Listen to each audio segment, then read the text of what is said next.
Lavaux, consacré patrimoine de l'humanité en 2007 par l'UNESCO. Une reconnaissance internationale qui assure la protection durable de ce site lémanique, de ses vignobles en terrasse millénaires, renforçant ainsi l'attrait touristique de la région. Cette consécration marque l'aboutissement d'actions menées par une poignée d'hommes que rien ne pouvait arrêter dans leur détermination. Le plus résolu d'entre eux consacre sa vie à mener des campagnes pour que des trésors échappent à la dégradation, souvent causée par la quête du profit à court terme. Franz Weber, octogénaire en 2007, veut concilier dans l'harmonie nature et civilisation. Je lui ai dit aussi, écoutez, monsieur le ministre, vous savez, si on sauve un site, ça fait une répercussion sur tous les sites de l'Europe. Alerter l'opinion publique la plus large possible pour que tous se sentent concernés, telle est la clé du succès de Franz Weber. Au début des années 70, quand des projets de construction prévus au cœur des vignobles risquaient de gâcher le site de Lavaux, il a utilisé tous les leviers de la démocratie, pétitions, initiatives et recours, pour que son message soit entendu. La réponse à son appel a dépassé les frontières.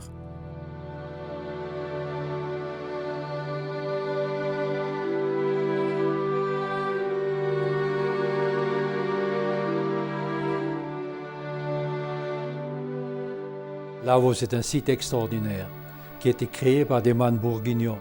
Grâce aux moines bourguignons, nous avons Lavaux, et surtout grâce aux vignerons qui ont vénéré ce vignoble, qui l'ont travaillé jour et nuit, toute l'année.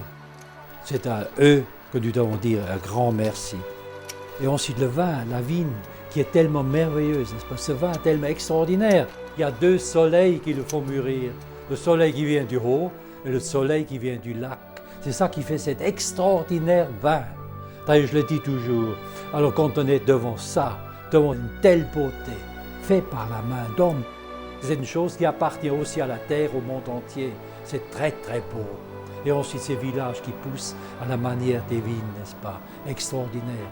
Je dis toujours, là, il faut pleurer, il faut crier de joie. C'est la joie qui vous fait exploser en voyant ce chef-d'œuvre.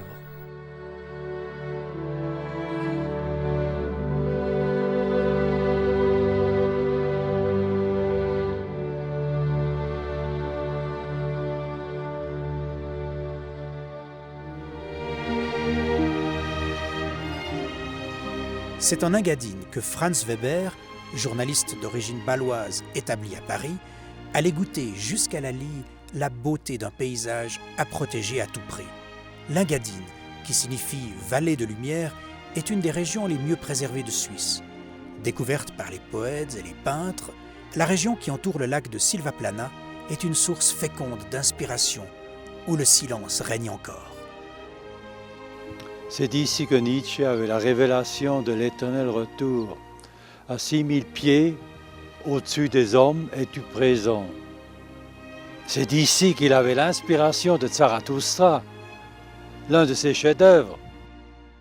Ici à Sorlaï, ici sur ce rocher-là. Dans les années 60, un projet de parking immense qui menaçait de défigurer la virginité des lieux eut l'effet du tonnerre pour Franz Weber. L'homme de plume horrifié allait faire rugir ses mots dans les grands journaux et devenir un pionnier de la défense de l'environnement. Un combat qu'il ne lâcherait plus. Le parking ne vit jamais le jour et aujourd'hui, l'Engadine reste un des plus beaux joyaux alpins.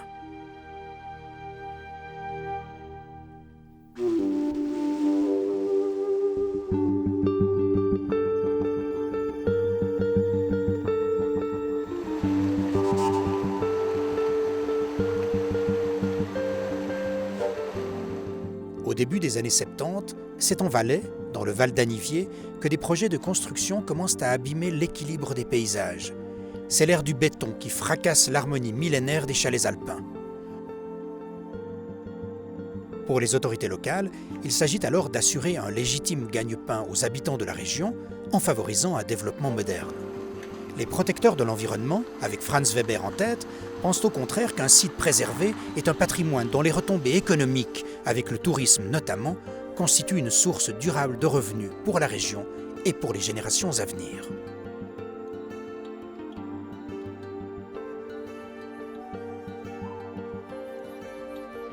L'idée de ces pionniers a fait son chemin et le charme du Val d'Anniviers n'a pas succombé à ce jour. Une culture montagnarde a pu s'intégrer à la modernité sans perdre son identité. La faune et la flore n'ont pas été chassées de leurs rochers.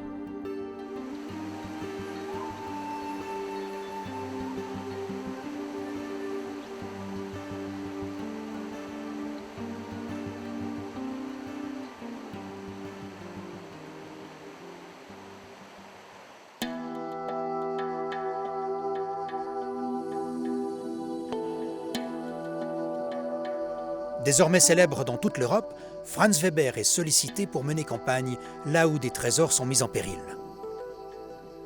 C'est le cas des Baux-de-Provence, un village médiéval du midi de la France qui, au début des années 70, risque de voir son environnement abîmé par des usines de bauxite, un minerai à partir duquel on fabrique l'aluminium. Weber sonne l'alerte dans une campagne de presse virulente et interpelle les milieux politiques jusqu'à l'Élysée. Il aura enfin le soutien du ministre de l'Environnement et celui du président de la République d'alors, Georges Pompidou. Le projet de zone industrielle dans les Alpilles sera abandonné, laissant ainsi la place aux touristes, aux historiens et aux artistes. Les Baux-de-Provence, ainsi sauvés, sont désormais classés, comme Lavaux, patrimoine de l'humanité par l'UNESCO.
En Grèce, c'est encore l'exploitation de la bauxite qui, à la fin des années 70, menace de créer une irréparable balafre sur l'un des plus importants sites historiques. La région de Delphes, lieu sacré de l'Antiquité dont nous est parvenu le temple d'Apollon, est directement menacée. Des habitants de Delphes, dont l'un est devenu le maire, font appel à Franz Weber.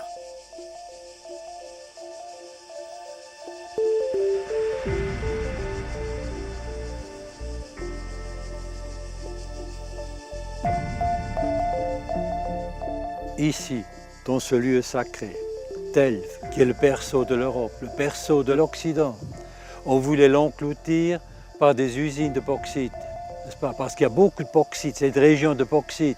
D'abord, c'était un projet gréco-américain et ensuite un gréco-russe. Les deux fois, nous étions obligés d'intervenir, faire une campagne européenne. Delphes, c'est le symbole de la pureté, le symbole de l'amour sur cette terre. Un des grands symboles, n'est-ce pas? Alors donc ça, il faut absolument protéger et les gens qui viennent ici s'enrichissent. Moi, je me suis enrichi ici, quand je voyais ce paysage fabuleux, n'est-ce pas? Ces millions d'oliviers, d'ailleurs on appelle ça la mer des oliviers. Tous ces oliviers auraient été détruits, n'est-ce pas, par la bauxite, c'est-à-dire par les fumées. Il y aurait la boue rouge qui descendait à la mer. Et on part à Itia.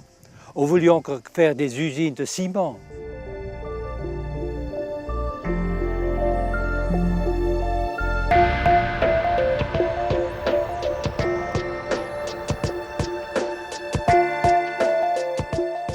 On dit c'est plus important que la culture, plus important que la pensée humaine, n'est-ce pas? Vous comprenez, c'est effrayant. Alors là, nous avons fait une campagne, je vous assure, nous étions soutenus par Apollon. C'était la victoire éclatante, la victoire de la culture, la victoire de la pureté de l'amour.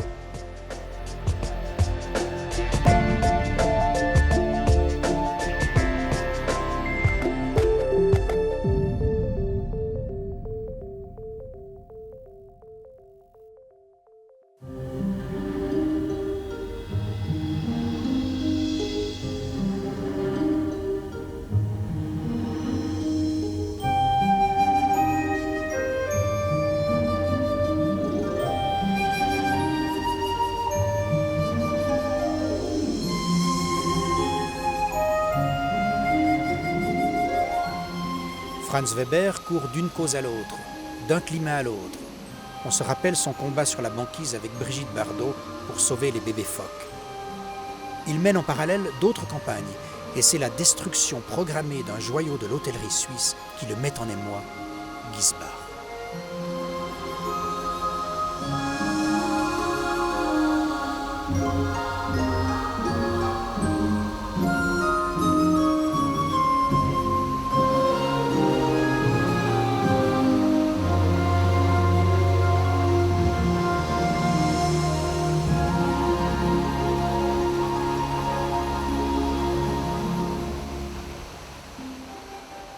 Cet hôtel aurait dû être détruit dans les années 80. C'est pour ça que j'ai été appelé au secours, parce que toutes les possibilités de le sauver ont échoué. Alors, en désespoir de cause, il m'a appelé. Alors, j'ai tout de suite dit, Giesbach, ça, on va le sauver. J'ai fait un appel au peuple suisse. Aidez-nous, aidez-nous, aidez-nous à sauver votre patrimoine. Et les Suisses ont marché. Ils ont envoyé des chèques. Ils ont envoyé des fonds, certains 5 francs, d'autres 1000 francs, d'autres 10 000 francs, n'est-ce pas? Et ça a marché. Nous avons acheté Giesbach aux anciens propriétaires. Et ensuite, nous l'avons rénové.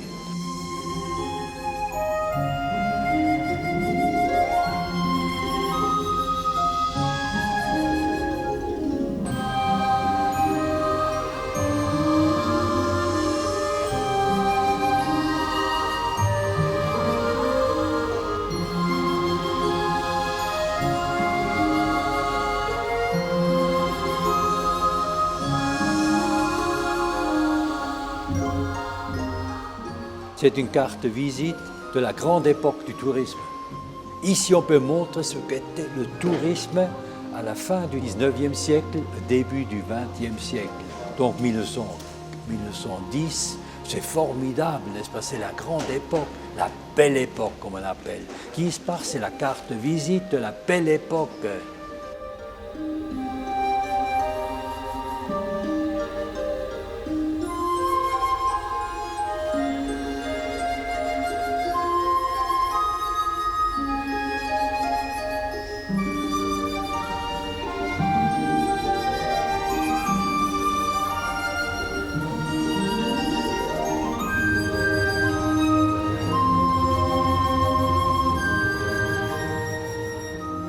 Giesbach donne de l'espoir.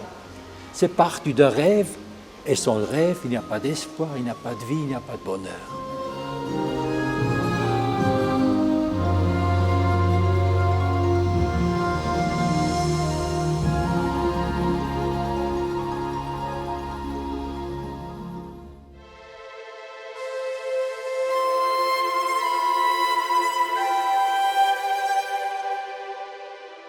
Comment concilier la préservation de nos héritages communs avec la nécessité d'un développement économique? Le progrès technique serait-il l'ennemi de la protection de l'environnement? Peu de gens aujourd'hui opposent les deux nécessités. Franz Weber, inspiré par les idées avant-gardistes de son épouse, rêve de cités-collines qui regrouperaient les habitations et les lieux de travail ainsi que de loisirs. À l'instar des villages médiévaux perchés sur des buttes comme Regensberg dans la campagne zurichoise, les communautés des siècles à venir pourraient être bâties sur les hauteurs. Économie de transport et nature protégée alentour, telles seront peut-être les règles de l'urbanisation future. À Regensberg, Franz Weber n'a pas seulement mené l'une de ses campagnes de protection du site, campagne une fois encore gagnée, il y a cherché dans ces lieux quelques pistes pour une nouvelle modernité.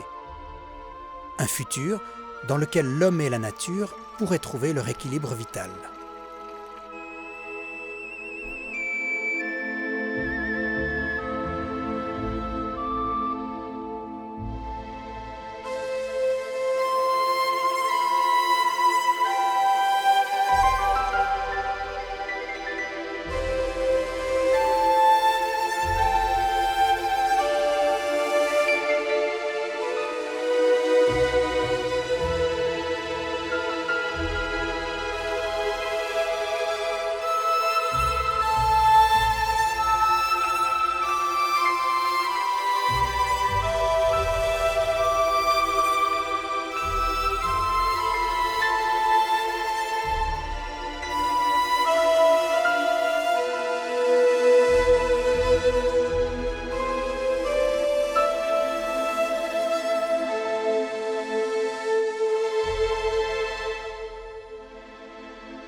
Si vous souhaitez voir d'autres vidéoportraits, consultez le site Vitasumus qui met en ligne régulièrement nos interviews filmées réalisées à partir de 1978.